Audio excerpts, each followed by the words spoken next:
અંકલેશ્વરના સુપ્રસિદ્ધ સૂફી સંત અને કોમી એકતાના પ્રતીક સમાન અંકલેશ્વરના શહેનશાહ હઝરત સૈયદ અબ્દુલ હલીમ શાહ દાતાર ભંડારીનો 441મો સંદલ શરીફ અને ઉર્સ શરીફની વર્ષોની પ્રણાલિકા મુજબ સૈયદો સાદાત તથા હજારો અકદીતમંદોની હાજરીમાં ધાર્મિક વિધિ પ્રમાણે કુરાન શરીફની તિલાવત પછી મજાર શરીફ પર પ્રથમ સંદલ શરીફ સજ્જાદાનશીન હજરત Syed મંસૂર Ali Inamdar, Syed doctor Faraz Inamdar,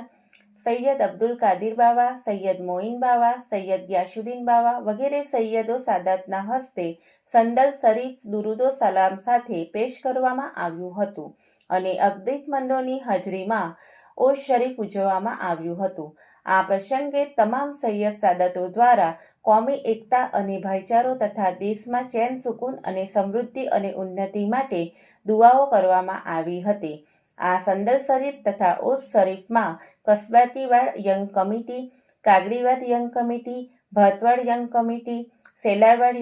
young committee સહિત વિવિધ કમિટીઓ દ્વારા સંદલ શરીફની પેશવગી કરાઈ હતી. આ પ્રસંગે દરગાહના સજ્જાદાનશીન સૈયદ મંસૂર અલી ઇનામદાર એ સંદલ શરીફ તથા ઉર્સ શરીફની તમામ પ્રજાજનોને મુબારકબાદી આપી હતી અને દેશ દુનિયામાં રહેતા તમામ પ્રજાજનો કોમી એકતા, ભાઈચારો અને સુખી અને સમૃદ્ધ રહે તેવી દુઆઓ ગુજારી હતી. આ પ્રસંગે શહેર પોલીસ તંત્ર દ્વારા ચુસ્ત બંદોબસ્ત ગોઠવવામાં આવ્યો હતો.